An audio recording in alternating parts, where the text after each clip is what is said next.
Good morning, everyone. We welcome you all to our Sunday morning roundtable. This morning is Sunday, August 20th, 2017. Our subject is mind. The golden text is Isaiah 33. And wisdom and knowledge shall be the stability of thy times and strength of salvation. And this morning, Jeffrey will begin with our morning prayer.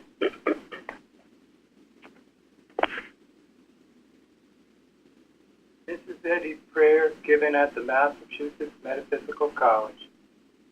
O my God, I offer as a consecrated gift upon thine altar a heart dedicated to thy service, lips speaking only words of charity, love, and truth, thoughts striving to be only the true thoughts of the mind of God.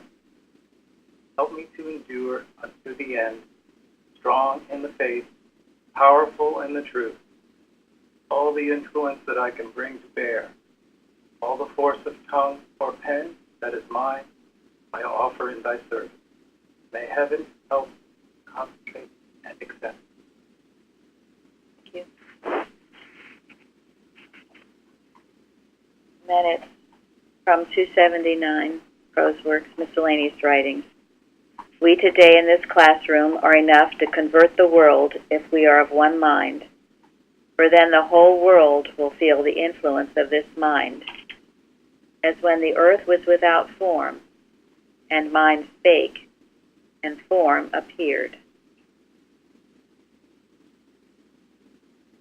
This is a very important thought and one to work with, which is why we read it each Sunday.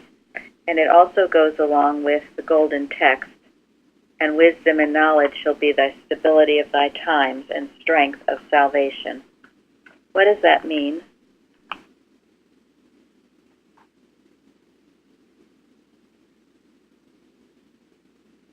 There's been a lot of questions about what is a stable mentality, and this is clear. The divine mind is stable, and those that are stable are those that have a good connection with this one mind, God. Yes. I thank you all. The forum was very, very lively this week with a lot of good things, so thank all of you who participated. And I'm going to skip over, along with that, to citation 6 in Science and Health. Mortal mind sees what it believes as certainly as it believes what it sees. It feels, hears, and sees its own thoughts. So, Bruce, what did you write about that? It made me question. When I look out at something, what am I seeing? Something without or within? And this pretty much answers that question. I'm looking at my own thoughts. So when I see something out there, it's an opportunity to look within. And self-examination is always a healthy and good thing. Thank you. And this goes along with the idea that wisdom and knowledge shall be the stability of thy times and strength of thy salvation. As we talked about last week, as Florence wrote about on the forum, Father, you were there, what did you see? Now, right now, and this is throughout all time, but certainly now, people are talking about the need for stability, seeing things correctly, and we as scientists have to be there to do this, to keep it in focus. That is why all the news reports, especially the media, they are reporting on what they see, aren't they? Yes, they are. That's not what God sees. God isn't seeing a divided nation, a hateful nation. Frankly, it's not even true. I bet all of you in your homes and in your communities aren't seeing that. I don't see it. So when you listen and take in and think that that is true, no. You're losing your stability and strength of salvation. You center yourself and say, that is not what God sees. That is not what mind sees. And we will bring it into focus as scientists. So don't be impressed. And that's why I'm listening hardly at all. I'm reading hardly at all to what anybody says about anything. That's their opinion. This is very illustrative about how the human mind works. It looks out, sees its own images, and very quickly formulates a judgment. Remember what Jesus says, judge not that ye be not judged. But he also went on to say, but if I judge rightly because I'm here to please him who sent me. He looks at things as if God were looking at him. What would be the image in mind as God was looking at things? Exercise that much more. There'd be much more harmony. Yes. And we would see it. And if you go around, if you buy these news reports and go around, oh, it's terrible, everybody hates each other, we're all a bunch of racists, if you go around thinking that, chances are you're going to experience some of that garbage, which is not the truth, and you're just dreaming the Adam dream. That's not what God says. We are one race. We are one mind. We are brothers and sisters in Christ. That is what God says. And throughout the ages, that is all that's ever been true. And that is what the remnant has always known to be true. Because that's all God created. Absolutely. And that is why Mrs. Eddy insists that we hold the perfect model in thought. It's a discipline. And only in science can we do that. Otherwise, it's one human opinion arguing with another. It's one human view fighting another. That doesn't resolve anything.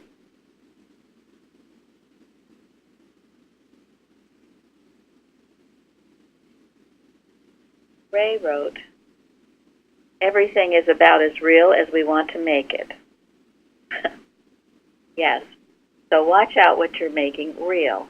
That's why we have lessons on reality and unreality, because this picture of division is not real.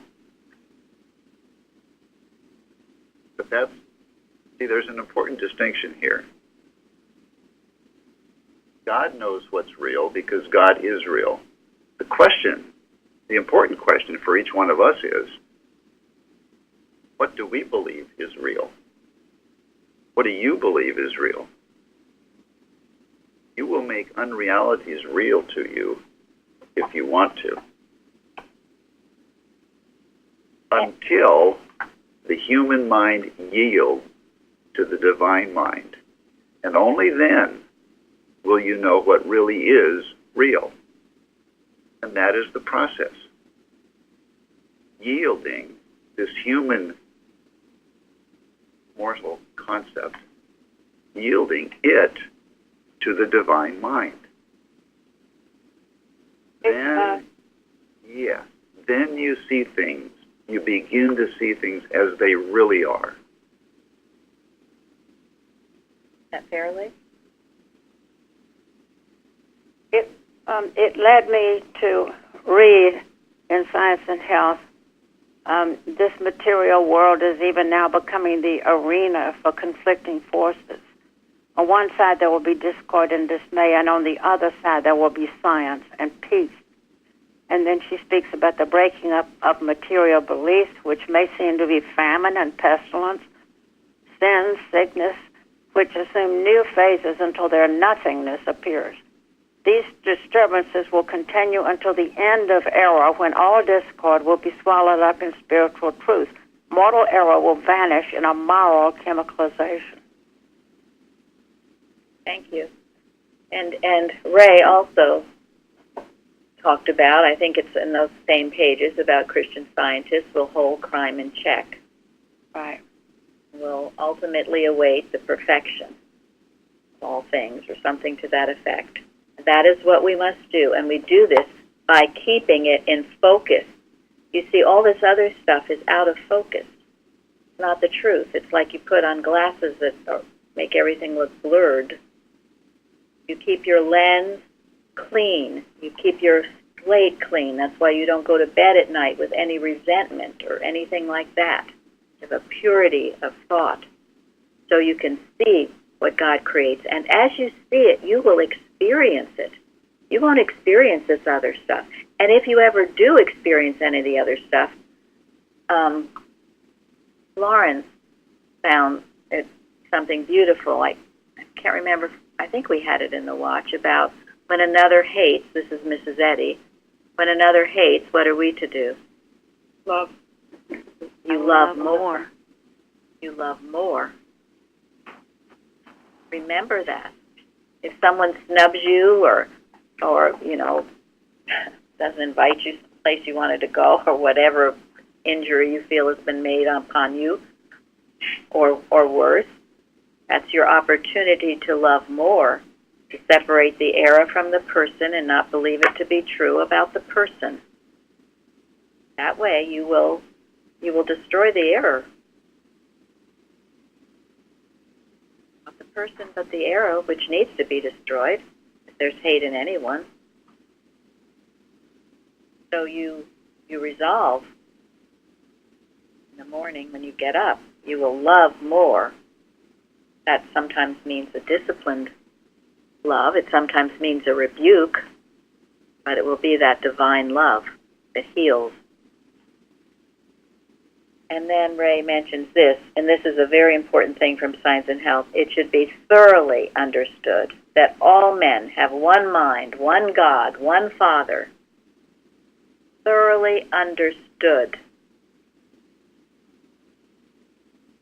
These tasks, Mrs. Eddy says, we should accept lovingly today. So don't allow any negative picture. And that's true of North Korea, the arms race, all these things. We're not going to accept them. God never said it. But those pages that were referred to and that Fairley read from in Science and Health are wonderful. And I work with them often. And you should too, because it explains the situation. And those words relate to our individual consciousness. They relate to, they apply to each one of us. Because it starts out, this material world is even now, whatever, conflicting forces. Well, who says so? It's what we see. It's what's in our consciousness. Until our consciousness so rises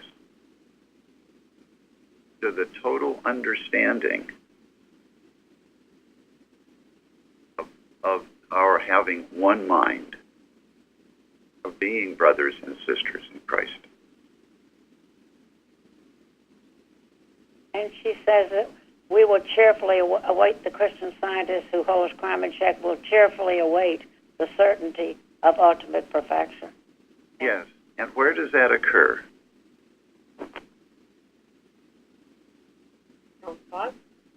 It occurs in our own consciousness, individually. That's where it happens. You're not going to see it on television. You're not going to hear it on the radio. And you're not going to read about it in the newspaper. It's going to happen in your own consciousness. And it's also very important to know this isn't just some sweeping blanket. God is love, all is good, everything's great. No. It should be thoroughly understood. That's not thoroughly understanding a thing. That's just some blanket comment and that I used to make when deep inside I was shaking like a leaf. This is deep. It must go deep within your soul, your understanding, thoroughly understood. We all have one Father, one God. And that will give you the stability.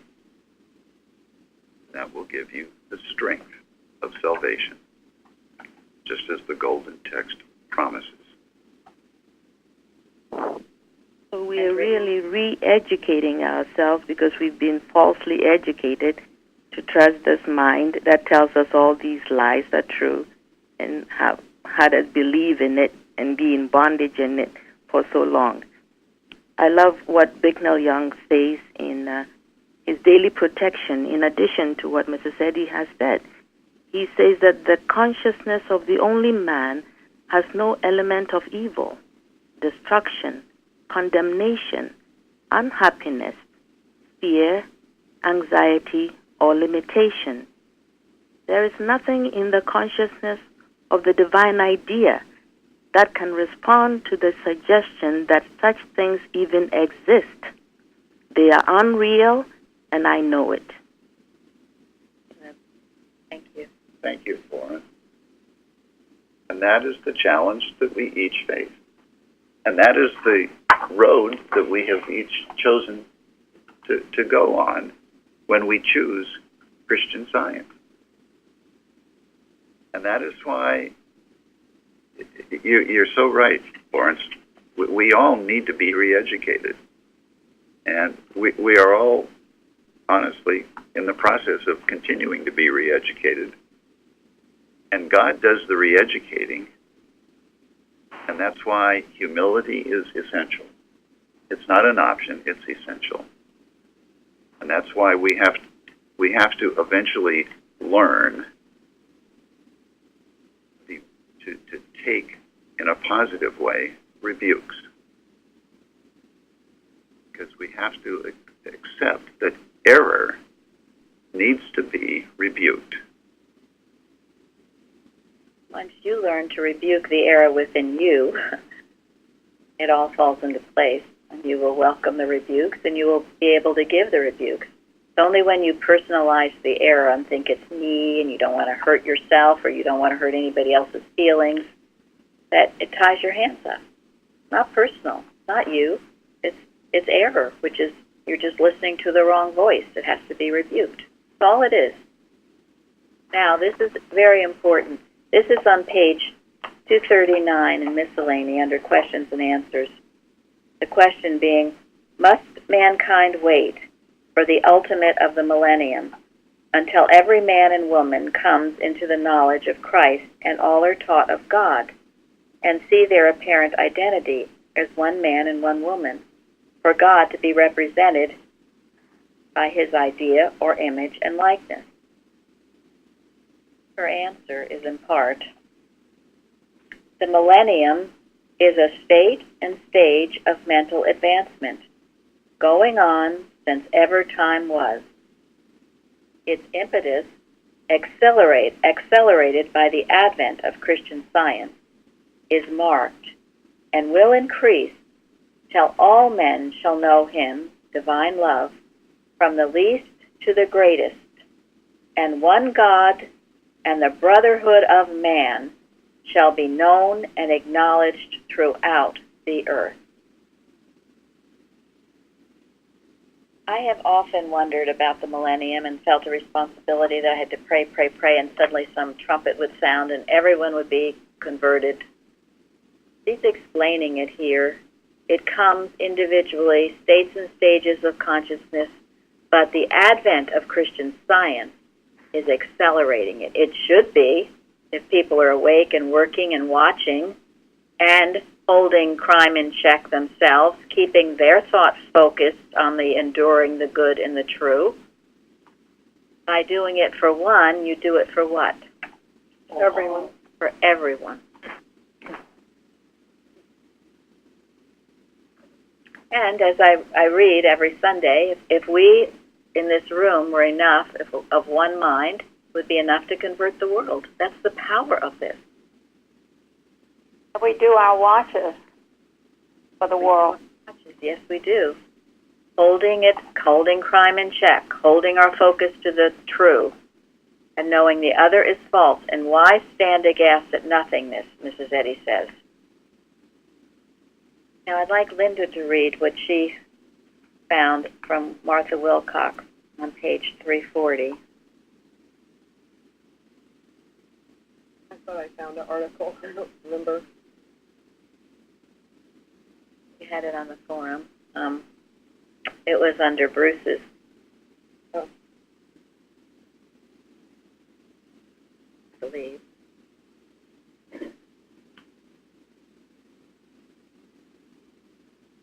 So you can look for it in. I will. Okay. I This, do remember what you're saying.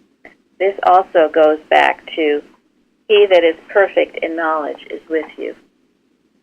I wrote about this on the forum, this one, and also that he performeth the thing that is appointed for me, and many such things are with him. When you take these two thoughts with you about your day, there can be nothing daunting. You know, this lesson brings out clearly your eloquence is from God when you're under that one mind. So there no one is left with any excuses as to why they can't do something. You can't, but God can.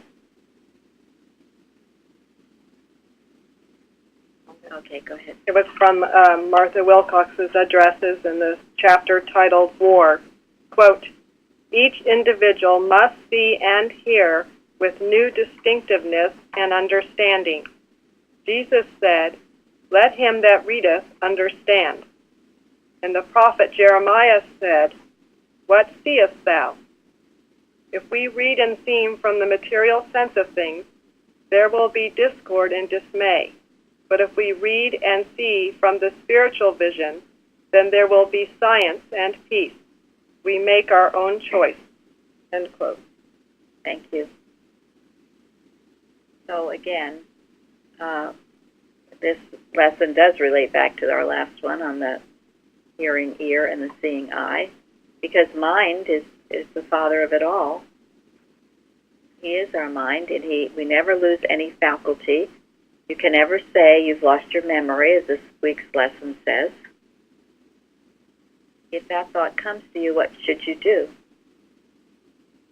I've not lost my memory. Okay. You rebuke it. Rebuke it. You rebuke it. You don't go with it. You say, I know everything I need to know because God is my mind. Maybe, I've told you that Bicknell Young says you need a forgettery. Maybe there's some things it's better off not to remember. But anything you need to remember, it will come to you. But you don't accept that you're forgetting things. And have that big name Alzheimer's for that.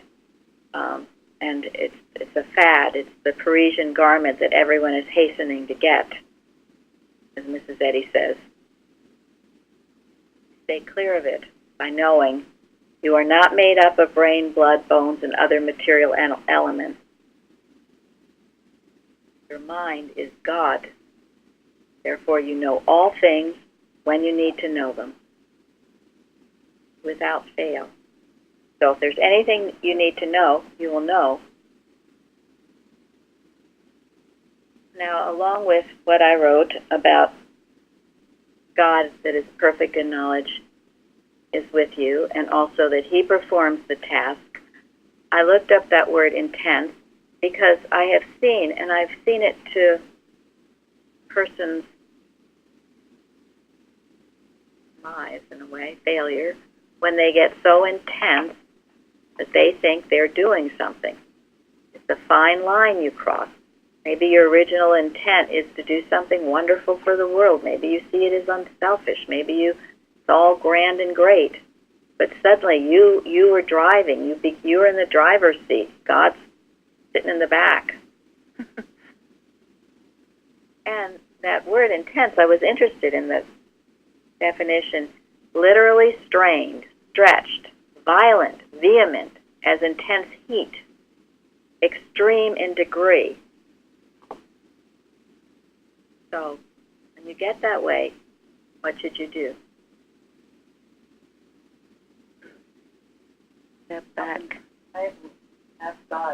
Thank you. You stop, you be quiet, you ask God, Lillian said. Back off from it. If you're working, if you're doing any kind of work, any work, your job is work.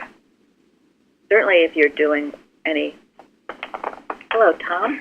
Good morning. You're doing any church work, when you feel like you're grinding it out, you're pushing yourself, got to get it done, when you stop, because God is no longer in the picture. It's all about you. And, as we mentioned last week, it's malpractice on your body. Eventually your body will protest in some way. It'll feel strained and stretched and painful or whatever. Stop it early. Don't go there. It's all about God. It's not all about you. Go ahead. I said this even applies to making decisions. You know, I think we all seen that as soon as you think you are the one making it, then all kinds of thoughts come weighing this and weighing that, and then it's all confusing. Step back and let God's will be unfolded. The same is if you lose something. I mean, as soon as you get in it, I got to look here, I got to look there, you never find it. Right. Well, you're saying God knows where it is. Right, exactly.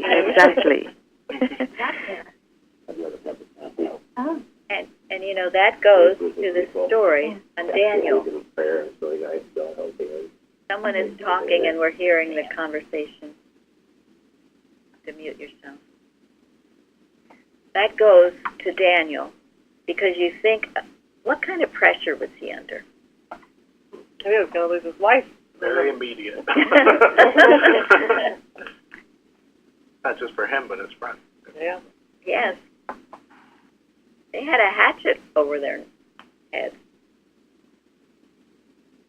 Still, he held it together, requested some time to commune with his father and get the right answer. And you know, I mentioned on those pages, those verses in the lesson, he over and over he talks to God that they would desire mercies of the God of heaven concerning the secrets. Then Daniel blessed the God of heaven. Blessed be the name of God forever and ever, for wisdom and might are his. He reveals the deep and secret things.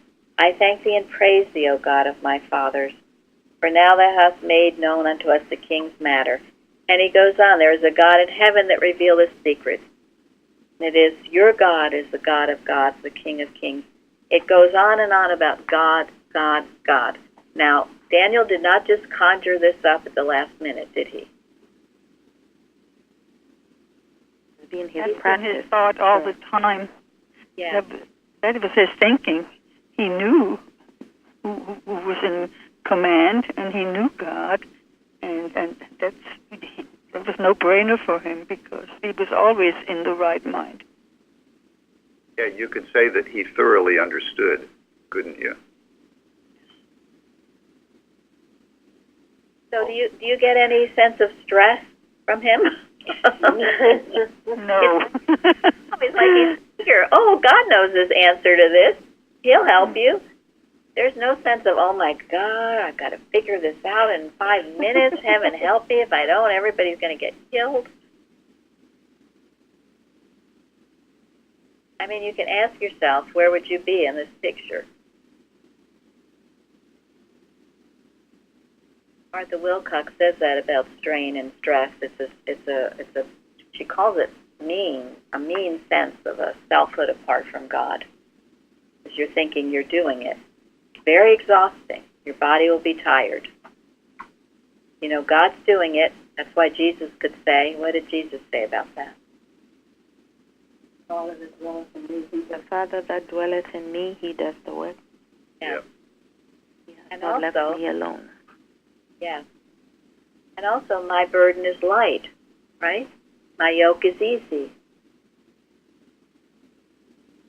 Listen, you know, people with backaches and stiffness and all kinds of that kind of thing, what burdens are you carrying on your shoulders or on your back? that belongs not to you, but to God. And yet, humanly, he appeared to be carrying the burden of the world. He was under attack, left and right, all over. But the attack was on God, wasn't it? On the right concept of God. He knew that. So he didn't take it personally. Because he had been so living it, he was eager for the challenge, as was David when he ran to meet Goliath, as with so many others. That's the peace of mind that knowing God brings. That's the peace of mind that knowing he is doing the work, not you. We have to know not my will, but thine be done. Yes, very important. We get into the kingdom one by one, and God chooses us. Well, we do the choosing. Yeah, we do it by our obedience or not obedience to him. Because what yes, God... but the final word is God. Well, God's work is finished. No, Yeah. let's be clear. God's work is finished. God doesn't know He's anything. there for us all the time. He's always there for us, but we have to come to him. You gotta not turn away. Yeah.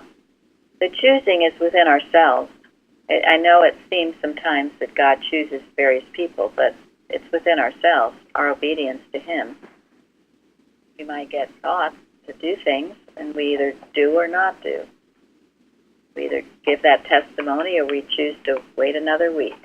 Can I share something I found from Mrs. Eddy? Please. This is, I don't remember where it came from, Poe's work, but it's from Mary Baker Eddy. Quote, "No one can save himself without God's help, and God will help each man who performs his own part. After this manner, in no other way, is every man cared for and blessed. To the unwise helper, our Master said, 'Follow me and let the dead bury the dead.'" End quote. Thank you. There you go. But you have to do your own part. Perform your own part, and you can't do it for someone else. Yes. It's And like it what says was it. once said here, that the sun is shining. How much of it do you want? Are you going to go out, or are you going to keep yourself inside? So, Right. And it is definitely true. There's some who have proven their worthiness, as did all of these great prophets. Christ Jesus, Mary Baker Eddy. They've proven their worthiness. And there's some, too, that start out, they seem to be more spiritually receptive than others. But all are without excuse, because God is the mind of us all, everyone, no exclusion. Could you read, it was Ray's quote, Carpenter quote, and it was under the forum, "He that is perfect in knowledge is with thee." She quotes from Carpenter.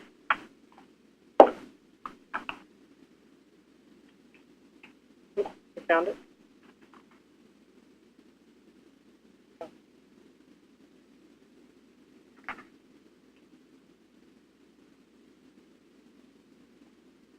Was it in response to yours? Yes. Okay. From Carpenter's, quote, "Students of Christian Science must take their cue from their leader and build up confidence in the power they reflect, establishing the glorious fact that their spiritual consciousness has the very powers of the universe back of it, that nothing can stand before it, that it has a speed greater than light, that it goes wherever it is directed, acts instantaneously, and does accomplish that whereunto it is sent. Being with Mrs. Eddy was of great assistance to me in my effort to realize the infinite range of spiritual thought as reflected by man. It aided me in my effort to throw off the mortal mind's sense of limitation, which we are tempted to place about our spiritual capacities. Unless the student recognizes the coverage and range of his spiritual power, he will not use it as he should. He will resemble the farmer who buys an automobile and then drives it within the limits of his old horse and carriage, both as to speed and distance. End quote. Thank you. That the beginning of that quote, years ago we were given that as far as our watches, to know that all the power that's in what we're doing, and not to limit it. And perhaps we'll have it in a new watch coming up, because it's a powerful statement that we should work with, not to limit ourselves. It's only when we think we're doing it we start limiting. And maybe we don't know where these prayers go. Maybe we don't see the evidence right away, but it's going on. I heard again from Bob in Colorado that in Saudi Arabia, people who've never seen the Bible have been having these visitations from the Christ, and they're converting to Christianity. There's no explanation for that except the power of prayer. And skip over to the last citation in Science and Health, where Suzanne started a forum about that we have no separate mind from God, and what that means, and how we demonstrate it. And Ray talked about how she lives it, moment by moment during the day. You're thinking about it. You're working with it. And then also Bob wrote a beautiful, I'd like that in the Liberator, Carol, about, it's a beautiful poem, and then it goes on about watching and praying. People who ask me all the time about how to watch, well, we talk about it so often. Just listen, look on our website. It's there. Read Watches, Prayers, and Arguments. But he talks about it very clearly, and also about seeking God when.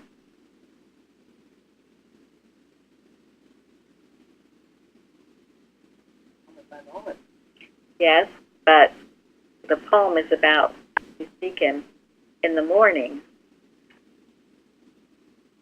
And of course, yes, moment by moment. But why in the morning? Start your thought on the right path. Before you get mesmerized. Thank you. Both answers right. Yes. Start your thought on the right path before you get mesmerized by the events of the day. He mentions about Esther. It took her 3 days of prayer before she was able to do what she needed to do, which again, she was under tremendous pressure to expose Haman, who was wickedly plotting against the Jews. She did it. Gary read about it 2 weeks ago on the Wednesday night, and we will. He's converted that to a lesson we'll have in October. And we've also, Tom had a Bible study last year on the story of Esther. There are so many wonderful lessons from the Old Testament, which is why I was very pleased. Mike? Yeah, Mike, what did you say? He's still here. About the Old Testament. Oh, yeah, that was beautiful. I'd actually like to add to that, because I had so much help from studying the Daniel 2 that was included in the lesson on Matthew Henry. And it really explains so much about what's going on today. It was just that the way Daniel approached the whole thing and was able to expose the dream to Nebuchadnezzar. And what I found was fascinating was the part that wasn't in the lesson on the statue that was represented 4 kingdoms, and this boulder falls on it. And what Matthew Henry pointed out was that was the Christ obliterating all material and overcoming all material kingdoms with the Christ. And I'm sorry, I know that wasn't what I had written about, but I just found that really helpful. Yes, thank you. It is. It makes me look forward to our Bible studies beginning again, because there aren't even enough hours in the day to talk about all this wonderful information. But Mike did mention how he at one time did not like the Old Testament, as probably many of us haven't. But in learning, digging deeper into the meanings of it, it's rich with wonderful lessons. And how awful if we just ignored it or just said, no, we'll just only study the New Testament. And certainly the story of Daniel is one. Well, you said something interesting about Saudi Arabia. Because I'd read a few years ago about when someone in North Korea was found with a Bible, and he was executed right on the spot for having a Bible. But last week, and I just saw sort of the headlines of it, but it said that Christianity is growing in North Korea, which is a little bit surprising considering how vicious they are, the Christians in North Korea. But it's growing. Thank you. Well, and it's not surprising because South Korea, Christianity was introduced after the Korean War. And Christianity has flourished in South Korea. And as a result, South Korea has flourished as a nation in every way. And there has to be some connection, I would think, between some people in South Korea and some people in North Korea. Some risk their lives to go over and spread it, too. Yeah. That is why when your need is the most extreme is when very often that's when you come to God. You know, the stories of slavery going on, when they first heard about the Bible and heard about Moses and let my people go, what that did for them because their extreme need, and out of that came eventual victory, and we must claim that victory, and nothing can reverse that victory because it's God-based out of deep anguish. And so it is with everyone who's been in bondage. And of course we know the bondage is always the human mind, which would tyrannize. And this is why we work. And isn't that wonderful to hear? Thank you, Tom. And I know in China, too, they say the sales of Bibles. Of course, all of this is underground. They don't advertise it because literally fear for their life. But that doesn't mean it's not going on. And this is why we work. We keep working. We don't care. We don't look left or right. We keep our focus forward on the task ahead and, of course, the present task. And know this is God's work. He's prospering it. The leaven of truth is at work, and we will not be dismayed, and we will not stand aghast at nothingness. And those mouths will be shut. All the mouths that are spreading lies and talking, it's the mouth of animal magnetism, and it is nobody talking to no one about nothing. Keep knowing that. Now I want to go briefly before we end to this statement, and I've given most of you this, but it's citation 3 in Science and Health. No, sorry, citation 2. The one ego, the one mind or spirit called God is infinite individuality, which supplies all form and comeliness, and which reflects reality and divinity in individual, spiritual, man, and things. There were many good things on the forum about this. This was something Mrs. Evans gave us years ago, and the interpretation then was, you are not God, but God expresses himself through you. That's how you get the individuality. That's how you get the form and the comeliness. When you get out of the way and you let God's expression shine through you. Powerful statement. I've often wondered, wouldn't it be wonderful if we spend our time thinking on these truths rather than, oh my gosh, I had 2 pieces of strawberry shortcake today, I'm going to be 2 pounds heavier tomorrow. Let's know it's God shaping us, forming us in all comeliness. Let us know that he is our individuality, and it is more formidable in truth. And that means air is going to be scared of you because you have the power of God behind it. And Shardy wrote another one, a definition of formidable is capable. So this individuality is not something we shy away from. It's something we embrace and are glad for. You are all the better. You don't lose in this truth. You only gain all that's important. Now, I'm going to end today. This will probably be the last time we will read from What Prospers Healing by David Keaston. And it is a beautiful example of Mrs. Eddy using the one mind, knowing that she knows all things, which she always did. She always knew it. And we must, too, remember that that mind that is perfect in knowledge is with us. So I'll have Gary end on this. Okay, this is entitled, There is Only One I. Mary Baker Eddy demonstrated the understanding of I better than anyone since Christ Jesus, and in a way which human thought could grasp. A precious example of this is contained in an account concerning her student, Judge Ewing, who at the time was a Christian Science lecturer. Judge Ewing was sent by Mrs. Eddy on a lecture tour that took him around the world, giving his lecture, Christian Science, the Religion of Jesus Christ. On his return, he found himself called on to give a lecture in Lynn, Massachusetts.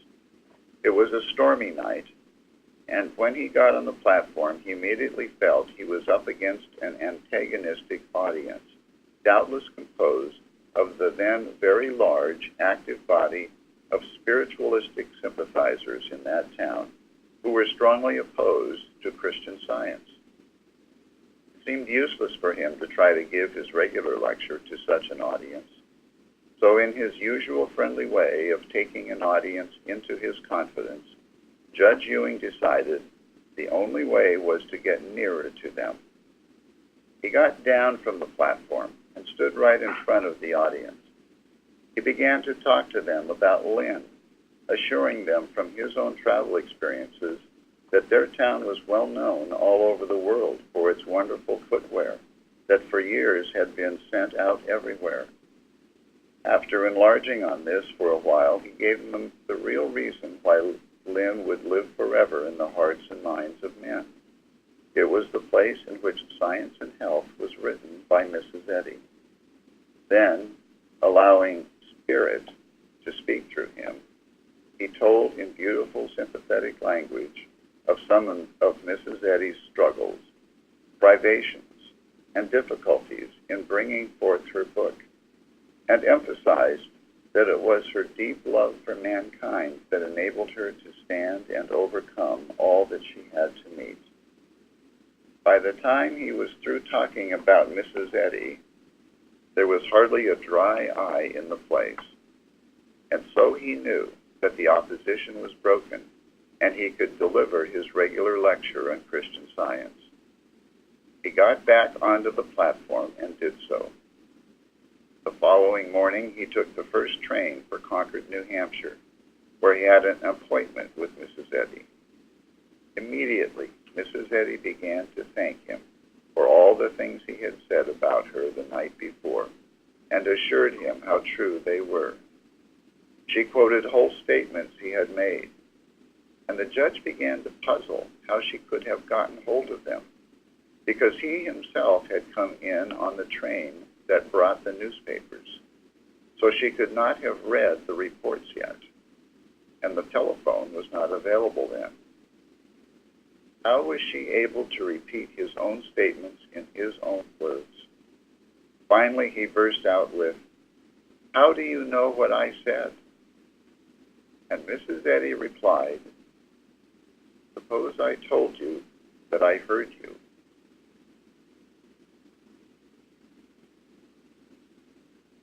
A beautiful example of Mrs. Eddy demonstrating the one mind.